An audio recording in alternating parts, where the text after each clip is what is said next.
Entre la deuda insaldable que he contraído con algunos autores latinoamericanos, figuraba la que tenía con el peruano Alonso Cueto, de quien llevaba tiempo queriendo leer La Hora Azul, este libro con el que ganó el premio Herral de Novela en 2005. Espero ha valido la pena porque justo fue allá, al Perú, a donde tuve que ir para hacerme de este ejemplar huidizo, inencontrable, diría yo, en las librerías de mi país. Pero mejor así porque después de haber estado ahí y haber conocido algo de ese gran país, la novela ha resonado distinto, pues se nutre de su historia e idiosincrasia, aunque no por ello resulta una novela menos universal. Entre otras cosas porque nos confronta con el poder que ejercen ciertas variables como el pasado familiar sobre aquello que creíamos saber de nosotros mismos. Así que de esto y mucho más vamos a encontrar en La Hora Azul. Soy Mauricio Marín y Cal, bienvenidos.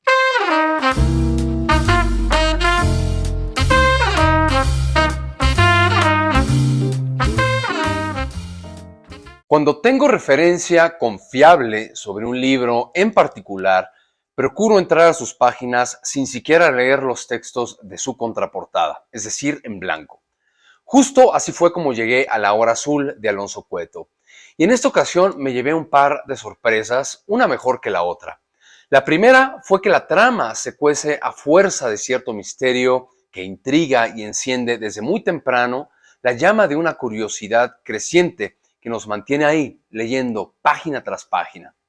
La otra sorpresa fue que cuando me di cuenta en dónde estaba parado, tuve claro que la novela era, entre otras cosas, pero principalmente, una novela política. No es que esto sea un defecto, ni mucho menos, es solo que, mis preferencias personales no apuntan tanto en esa dirección. Sin embargo, una de las tantas cualidades de La Hora Azul es precisamente la forma en que va tejiendo la historia. Primero, desde una perspectiva individual e íntima, para después, una vez que nos ha envuelto en una especie de thriller, irse deslizando con sutileza hacia el terreno de lo familiar hasta llegar a lo social y nacional. La novela sigue a Adrián Ormache, un abogado de renombre, quien a partir de la muerte de su madre se entera de que su padre, un exmilitar destacado durante la campaña antiterrorista contra Sendero Luminoso, fue en realidad responsable de asesinatos, torturas y violaciones. La revelación, teñida al principio de falsedad, pronto inocula la vida ejemplar de Adrián, quien emprende su propia investigación para desenterrar el pasado de su difunto padre y dar con el paradero de una misteriosa mujer a quien, según le han contado, su padre secuestró y violó y de la cual se enamoró durante aquellos años. Solo que a diferencia de otras, logró escapar. ¿Quién es esa mujer? ¿Dónde está? ¿Qué es lo que sabe? ¿Y en qué medida encontrarla le va a ayudar a Adrián a entender quién fue en verdad su padre y por consiguiente quién es él en realidad? Con esta línea argumental, la novela nos lleva a conocer un oscuro episodio del pasado del Perú durante los convulsos años 80. Pero como decía al principio, más allá de la crítica y la denuncia implícitas hacia los abusos cometidos por la misma autoridad en contra de inocentes y todo el aparato de complicidades y encubrimientos que cobijaron esa impunidad, la obra trasciende en la medida en que nos confronta con verdades universales, como la del poder del pasado de nuestros padres para arrojar su sombra sobre nuestras propias vidas y la tentación de saldar sus cuentas y enmendar sus errores a cualquier precio, con tal de tranquilizar nuestra conciencia y vendernos la falsa ilusión de poder librarnos de la carga de sus herencias. La sangre, como ese hilo que nos une irremediablemente hasta aquellos de quienes más renegamos.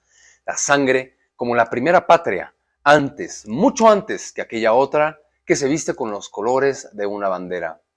Banderas, además, que terminan teñidas de todo eso que hacemos en la esfera de lo individual y colectivo, pues es ahí donde un país forja su idiosincrasia e identidad.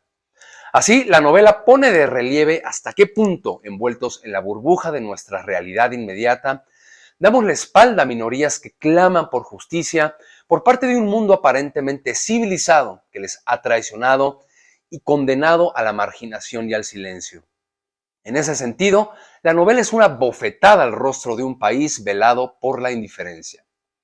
Prefiero adormecerme al sueño de quien creo ser, dice Adrián en un momento de la novela, como si, aunque resultara más cómodo, fuera posible ignorar la verdad, la bofetada que ha puesto su vida de cabeza y en entredicho.